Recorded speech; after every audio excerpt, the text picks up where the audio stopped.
Hi നമസ്കാരം. അങ്കമാലി ഡയറിയുടെ ഇന്നത്തെ video നിങ്ങളുമായിട്ട് പങ്കുവയ്ക്കാൻ ആഗ്രഹിക്കുന്ന ഒരു വിഷയം നമ്മുടെ ദൃശ്യം 3 എന്ന സിനിമയുടെ ഒരു വലിയ റിവ്യൂ ഒന്നും ഞാൻ ചെയ്തിട്ടില്ലെങ്കിലും ചെറിയൊരു റിവ്യൂ ഞാൻ നിങ്ങളുമായി പങ്കുവച്ചതാണ്. അത് നമ്മുടെ ഷോർട്ടിലായിരുന്നു വന്നത്. ഷോർട്ട് വീഡിയോസ് ആയിട്ട് തന്നെയാണ് ആദ്യ ദിവസത്തെ ആ ഒരു റിവ്യൂ പങ്കുവയ്ക്കാൻ ഞാൻ ആഗ്രഹിച്ചിട്ടുള്ളതും.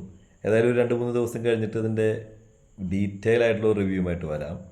എൻ്റെ റിവ്യൂ എന്ന് പറയാൻ പറ്റില്ല. ഒരു സിനിമയെക്കുറിച്ച് വലിയ അറിവുകളുള്ള ഒരു വ്യക്തിയല്ല, ഒരു സാധാരണ സിനിമ കാണുന്ന ഒരു മനുഷ്യൻ മാത്രമാണ്. അപ്പോൾ അതുകൊണ്ട് തന്നെ എൻ്റെ അനുഭവങ്ങൾ, ആ സിനിമയിൽ നിന്ന് കിട്ടിയ കാര്യങ്ങൾ മാത്രമേ എനിക്ക് പങ്കുവയ്ക്കാൻ പറ്റത്തുള്ളൂ. ആ ഒരു ലെവലിൽ മാത്രമേ എൻ്റെ റിവ്യൂവിന് നിങ്ങൾ നോക്കി കാണേണ്ടതുള്ളൂ കേട്ടോ. നിങ്ങളെപ്പോലെ തന്നെ സാധാരണക്കാരനായ ഒരു മനുഷ്യൻ എങ്ങനെ സിനിമ കാണുന്നു, അദ്ദേഹത്തിന് ഇഷ്ടപ്പെടുന്നു, അദ്ദേഹത്തിന് ഇഷ്ടപ്പെടായികയുണ്ട്, അങ്ങനെയുള്ള കാര്യങ്ങൾ നമ്മൾ പറയുമല്ലോ, ആ ലെവലിൽ മാത്രം. ഇവിടെ ഈ വീഡിയോ ഇന്ന് നിങ്ങളുമായി പങ്കുവയ്ക്കുന്നതിൻ്റെ ഉദ്ദേശം, ചിത്രത്തിൻ്റെ വലിയൊരു കളക്ഷൻ റിപ്പോർട്ട് പുറത്തു വന്നു കഴിഞ്ഞു. അത് മലയാള സിനിമ കണ്ട എക്കാലത്തെയും വലിയ റെക്കോർഡായി മാറിക്കഴിഞ്ഞിരിക്കുകയാണ്. വെറും 58 മണിക്കൂറോ 56 മണിക്കൂറോ കൊണ്ട് സിനിമ 100 കോടി ക്ലബിലേക്ക് നടന്നെത്തിയിരിക്കുകയാണ്. നമുക്കറിയാം, തിയേറ്ററുകളിൽ വലിയ തിരക്കാണ് അനുഭവപ്പെടുന്നത്. സമ്മിശ്രമായിട്ടുള്ള ചില റിവ്യൂസ് വരുന്നുണ്ട് എന്നുള്ളത് നോക്കുമ്പോൾ പോലും ചിത്രത്തിന് ഹെവി റെസ്പോൺസാണ് പ്രേക്ഷകർക്കിടയിൽ നിന്ന് കിട്ടിക്കൊണ്ടിരിക്കുന്നത്. യൂട്യൂബ് ചാനലുകളിൽ നിന്ന് വരുന്ന റിപ്പോർട്ടുകളാണ് ഞാൻ പറഞ്ഞത് കേട്ടോ. പലരും സമ്മിശ്രമായിട്ടുള്ള അഭിപ്രായങ്ങൾ പറഞ്ഞിരുന്നു. എന്നെ സംബന്ധിച്ച് സിനിമ പൈസ വസൂലാണെന്ന് ഞാൻ നിങ്ങളുമായിട്ട് പങ്കുവച്ചതാണ് ഷോർട്ട് വീഡിയോയിൽ. പോരായ്മകളുണ്ടോ ചോദിച്ചാൽ ഇല്ല എന്നല്ല അതിനർത്ഥം. പക്ഷേ നമ്മുടെ ദൃശ്യം, നമ്മുടെ ലാലേട്ടൻ, അതുപോലെ ഒരു വട്ടം കാണാൻ നിർബന്ധമായിട്ടും നമ്മൾ പോകാൻ സാധ്യതയുള്ളൊരു ബ്രാൻഡ് മൂവിയാണത്. കാരണം ദൃശ്യം ഉണ്ടാക്കിയ ഓളം അത്ര ചെറുതല്ലെന്ന് എന്നേക്കാളും നന്നായിട്ട് നിങ്ങൾക്കറിയാം. കാരണം സിനിമ ആദ്യ ഭാഗം മുതലേ 2-ാം ഭാഗവും 3-ാം ഭാഗവും എത്തുമ്പോൾ ആളുകൾക്കെല്ലാം ആകാംക്ഷ ജോർജ് കുട്ടി എങ്ങനെ ഈ ഒരു പ്രതിസന്ധികളെ തരണം ചെയ്യുമെന്നത് കാണുവാനാണ്. 4-ാം ക്ലാസ്സുകാരൻ്റെ ആ അതിബുദ്ധി എന്താണെന്നും അദ്ദേഹത്തിൻ്റെ ഭാഗ്യമാണോ ബുദ്ധിയാണോ അദ്ദേഹത്തിന് ഇതുവരെ രക്ഷിച്ചു കൊണ്ടുവന്നതെന്നൊക്കെ അറിയാനുള്ള ആകാംക്ഷ മലയാളി പ്രേക്ഷകർക്ക് എല്ലാവർക്കുമുണ്ട്. അതുകൊണ്ട് തന്നെ സിനിമ ഇഷ്ടപ്പെട്ടാലും ഇഷ്ടപ്പെട്ടില്ലെങ്കിലും ഒരു തവണ അവർ തിയേറ്ററിൽ കണ്ടിരിക്കും. അത് 100% ഉറപ്പാണ് ആൻ്റണി പെരുമ്പാവൂരിന്.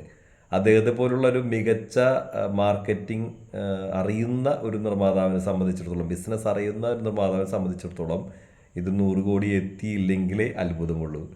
മറ്റുള്ള നിർമ്മാതാക്കൾ കണ്ടുപഠിക്കേണ്ട ഒരുപാട് കാര്യങ്ങളും ഒരുപാട് വസ്തുതകളും അദ്ദേഹത്തിലുണ്ട് എന്നുള്ളതിൻ്റെ അദ്ദേഹത്തിൻ്റെ ഗുണവിശേഷങ്ങളൊക്കെ നമ്മൾ പറഞ്ഞറിയിക്കേണ്ടത് തന്നെയാണ്. ഏതായാലും ചിത്രം ആഗോളതലത്തിൽ 100 കോടി രൂപയുടെ നേട്ടം ഈ സിനിമ 56 മണിക്കൂറുകൾ കൊണ്ട് നേടിയെടുത്തു എന്നുള്ളത് നിസ്സാര കാര്യമല്ല. അത് നമ്മുടെ സ്വന്തം ലാലേട്ടന്, മലയാളത്തിൻ്റെ ഒരേ ഒരു ലാലേട്ടന് മാത്രമേ അത് സാധിച്ചിട്ടുള്ളൂ. മാത്രമല്ല, അദ്ദേഹത്തിൻ്റെ ഒരുപാട് ചിത്രങ്ങൾ 100 കോടി ക്ലബിലുണ്ടെന്ന് നമുക്കറിയാം. അദ്ദേഹത്തിൻ്റെ പുലിമുരുകനാണ് 100 കോടി ക്ലബ്ബ് തുടക്കമിട്ടത്. അതുപോലെ ലൂസിഫർ ഉണ്ട്, അതുപോലെ തുടരുമുണ്ട്, ഇപ്പോൾ ഇതാ എമ്പുരാനുണ്ട്, അതിൻ്റെ പിന്നാലെ ഇപ്പോൾ ഇതാ നമ്മുടെ എല്ലാവർക്കും പ്രിയങ്കരമായിട്ടുള്ള ദൃശ്യമുണ്ട്. ദൃശ്യം എന്നുള്ള ആ സിനിമ ഉണ്ടാക്കിയ ഓളം അത്ര ചെറുതല്ലെന്ന് നമുക്കറിയാം. ഈ ഒരു സിനിമ നേടിയെടുത്ത നേട്ടം അത്ര ചെറുതല്ല. കാരണം ആ ഒരു ഫ്രാഞ്ചൈസിക്ക് നേടിയെടുക്കാൻ സാധിക്കുന്നതിൻ്റെ പരമാവധി കളക്ഷൻ തന്നെയാണ് ഇപ്പോൾ നേടിക്കൊണ്ടിരിക്കുന്നത്. ചിത്രത്തിൻ്റെ ക്ലൈമാക്സിനോടനുബന്ധപ്പെട്ടുള്ള ഏകദേശം 40 മിനിറ്റ് നേരത്തെ പ്രകടനങ്ങൾ നമുക്ക് എടുത്തു പറയേണ്ടത് തന്നെയാണ്. സിനിമ ആ ഒരു ഫസ്റ്റ് ഹാഫിൽ കൊണ്ടുചെന്ന് എത്തിക്കുന്നത് വരെ ഒരു സർപ്രൈസ് എൻട്രി ആയിട്ട് ഒരു കഥാപാത്രം എത്തുകയും അദ്ദേഹത്തിൻ്റെ നമ്മൾ പ്രതീക്ഷിച്ചിരുന്ന ഒരു കഥ തന്നെയാണ്. പക്ഷേ അതിൽ നമ്മൾ പ്രതീക്ഷിക്കാത്ത കുറേ എലമെൻറ്റ്സ് കൂടി കൂട്ടിച്ചേർക്കുമ്പോൾ അതെങ്ങനെ വരുമെന്ന് അറിയാനുള്ള ആകാംക്ഷയുണ്ടായിരുന്നു. ആകാംക്ഷ നമ്മളെ ആ സിനിമയിൽ പിടിച്ചിരുത്തുന്നുണ്ട്. മാത്രമല്ല, ആ ചിത്രം ഒരു ഒഴുക്കോട് കൂടിയാണ് നീങ്ങുന്നത് എന്നുള്ളതാണ് എനിക്ക് മനസ്സിലാക്കാൻ സാധിച്ചതും ഞാൻ അനുഭവിച്ചറിഞ്ഞതും. തിയേറ്ററിൽ ഈ സിനിമ കണ്ടു കഴിഞ്ഞ് ഉയരുന്ന കരഘോഷം തന്നെയാണ് ആ സിനിമ ജനങ്ങൾ ഏറ്റെടുത്തു എന്നതിൻ്റെ ഏതൊരു റിവ്യൂവേഴ്സിൻ്റെ മേലും തിയേറ്ററുകാർ കാണിക്കുന്ന തെളിവ്. കാരണം ഞാനോ നിങ്ങളോ അല്ലെങ്കിൽ ഏതെങ്കിലും ഒരു റിവ്യൂ ചെയ്യുന്ന ആളോ പറഞ്ഞതുകൊണ്ടൊന്നും ജനങ്ങൾ സിനിമ കാണാതിരിക്കില്ല. നമുക്കറിയാം, അത് നമ്മുടെ പോയിൻ്റ് ഓഫ് വ്യൂ ആണ്. എനിക്ക് ഇഷ്ടപ്പെട്ടു എന്ന് വിചാരിച്ച് സിനിമ വിജയിക്കണമെന്നും നിർബന്ധമില്ല. എനിക്ക് ഇഷ്ടപ്പെട്ടില്ല എന്ന് വിചാരിച്ച് സിനിമ പരാജയപ്പെടണമെന്നുമില്ല. അതാണ് സിനിമ. സിനിമയുടെ മാജിക്ക് ഓരോ വ്യക്തികളിലും വ്യത്യസ്തമാണ്. ഒരു ഭക്ഷണ പദാർത്ഥം എങ്ങനെയാണ് ഒരു വ്യക്തിക്ക് ഇഷ്ടപ്പെടുന്നത്, അതുപോലെ തന്നെയാണ് സിനിമയും. അതിൻ്റെ അനുഭവം വേറെയാണ്. ഒരാൾക്ക് ഇഷ്ടപ്പെട്ടത് മറ്റൊരാൾക്ക് ഇഷ്ടപ്പെടണമെന്ന് നമ്മൾ കരുതുന്നില്ല. അത് വാശി പിടിക്കാനും നമുക്ക് പറ്റത്തില്ല. അതെല്ലാം ഓരോരുത്തർ താല്പര്യമാണ്. ഭാഗ്യവശാൽ ഈ ഒരു സിനിമ ഇപ്പോൾ വൻ വിജയത്തിലേക്കാണ് നീങ്ങിക്കൊണ്ടിരിക്കുന്നത്. ഒരുപക്ഷെ അടുത്ത 2-3 ദിവസങ്ങൾക്കുള്ളിൽ മലയാളക്കരയിൽ ഒട്ടനവധി റെക്കോർഡുകൾ ഈ സിനിമ തകർത്തെറിയാനുള്ള സാധ്യതകൾ കാണുന്നുണ്ട്.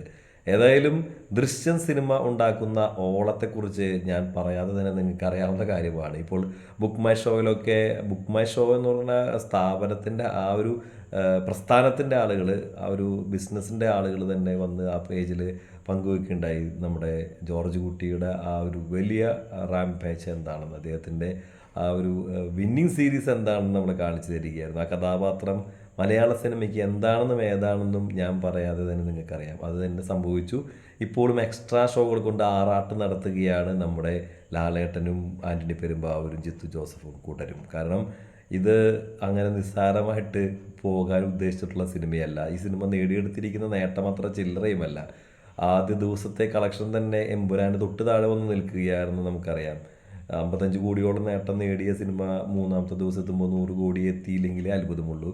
ഏകദേശം 102 കോടിയാണ് ചിത്രം ഇതുവരെ നേടിയിട്ടുള്ളതെന്നുള്ള റിപ്പോർട്ടുകൾ വരുന്നുണ്ട്. ഇന്നത്തെ കളക്ഷനല്ല, ഇത് ഇനി വരാനിരിക്കുന്നേ ഉള്ളൂ. ഇന്നും ലേറ്റ് നൈറ്റ് ഷോകൾ, എക്സ്ട്രാ ഷോസൊക്കെ ആഡ് ചെയ്തിട്ടുണ്ട്. കാരണം ഇന്ന് ശനിയാഴ്ചയാണ്, വീക്കെൻഡാണ്. വീക്കെൻഡോടുകൂടി ചിത്രം എത്ര നേടുമെന്ന് നാളെ നമുക്ക് പറയാൻ സാധിക്കൂ. നാളത്തെ ആ റിപ്പോർട്ടുകൾ വരുമ്പോൾ നിങ്ങൾക്ക് കൂടുതൽ പങ്കുവയ്ക്കാൻ സാധിക്കുമെന്ന് കരുതുന്നു. ഏകദേശം ഒരു 120 കോടിക്കടുത്തുള്ള തുക നാളത്തെ ഈവനിങ്ങോട് കൂടി ചിത്രം നേടിയെടുക്കുമെന്നാണ് ഞാൻ പ്രതീക്ഷിക്കുന്നത്. അതുതന്നെ മലയാളത്തിലെ കാലത്തെ വലിയ റെക്കോർഡിലേക്കാണ് പോകുന്നത്.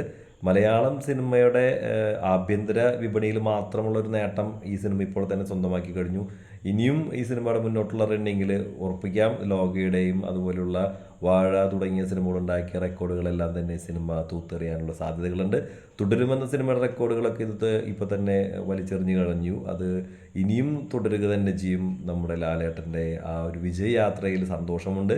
കാരണം അദ്ദേഹത്തിൽ നിന്ന് പ്രതീക്ഷിക്കുന്ന കഥാപാത്രങ്ങൾ അദ്ദേഹം ജനങ്ങൾക്ക് നൽകിക്കൊണ്ടിരിക്കുകയാണ്. ഇനിയും അങ്ങനെ തന്നെ തുടരട്ടെ. മലയാളത്തിൻ്റെ ലാലേട്ടൻ ഇനിയും വിജയ വഴിയിൽ തന്നെ തുടരട്ടെ എന്ന് ആത്മാർത്ഥമായി ആശംസിക്കുകയാണ്. റീ റിലീസ് സിനിമയായിട്ട് എനിക്ക് കിരീടം വരുന്നുണ്ട്. നമുക്കറിയാം, കഴിഞ്ഞ നാളുകളിൽ റീ റിലീസ് സിനിമകളിൽ മലയാളത്തിൽ ഏറ്റവും കൂടുതൽ നേട്ടമുണ്ടാക്കിയത് ലാലേട്ടൻ്റെ സിനിമകളാണ്. കാരണം നമുക്കറിയാം, നമ്മുടെ ചെറുപ്പകാലത്തെ ലാലേട്ടൻ ഉണ്ടാക്കിയ ഓളം അത്ര നിസ്സാരമല്ലെന്ന്. ആ സിനിമകളുടെ ആ ഒരു നേട്ടം അടുത്ത തലമുറയിലേക്കും തുടരുകയാണ്. ആകെ റൺ ബേബി റൺ എന്നുള്ള സിനിമ മാത്രമാണ് അദ്ദേഹത്തിൻ്റെതായിട്ട് കയ്യിൽ നിന്ന് പോയ ഒരു സിനിമയുള്ളൂ. അത് ഇറക്കേണ്ട കാര്യമുണ്ടായിരുന്നില്ല.